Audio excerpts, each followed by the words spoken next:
Hi മക്കളെ, എല്ലാവർക്കും നമസ്കാരം. എല്ലാവരും ഒന്ന് നല്ലപോലെ ശ്രദ്ധിക്കാം. നിങ്ങൾ അക്കൗണ്ടന്റ് ആയിട്ട് വർക്ക് ചെയ്യുന്നത് UAE-യിലാണെന്ന് വിചാരിക്കുക. ദുബായിലാണ് നിങ്ങളുടെ കമ്പനി. നിങ്ങളുടെ കമ്പനിയുള്ള ഒരു സ്റ്റാഫ്, ആ സ്റ്റാഫിന്റെ ഒരു മാസത്തെ സാലറി 5000 ദിർഹാണ്, 5000 ദിർഹാണ് വരുന്നത്. ഓക്കെ, ജാനുവരി മാസം ആ സ്റ്റാഫ് എന്ത് ചെയ്തു എന്ന് വെച്ചാൽ ഒരു പകുതി സാലറി, അതായത് 2500 ദിർഹം നിങ്ങളോട് എന്തായിട്ട് വാങ്ങി? അഡ്വാൻസ് ആയിട്ട് വാങ്ങി. അതായത് ഫെബ്രുവരി മാസത്തെ സാലറി ആണ്, അതിൽ നിന്ന് അഡ്വാൻസ് ആയിട്ട് ജനുവരിയിൽ ഒരു 2500 ദിർഹം നിങ്ങളോട് വാങ്ങി. അപ്പൊ നിങ്ങൾ സാലറി അഡ്വാൻസിന് ഡെബിറ്റ് ചെയ്തു, ക്യാഷിനെ ക്രെഡിറ്റ് ചെയ്തു, എൻട്രി ഒക്കെ പാസ് ചെയ്തു.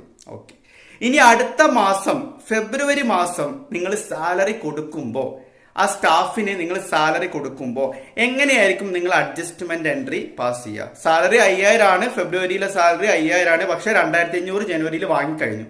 ഇതിന്റെ അഡ്ജസ്റ്റ്മെന്റ് എൻട്രി എങ്ങനെയായിരിക്കും പാസ് ചെയ്യുക? എല്ലാവരും ഒന്ന് ആൻസർ കമന്റ് ആയിട്ട് അറിയിക്കാം കേട്ടോ.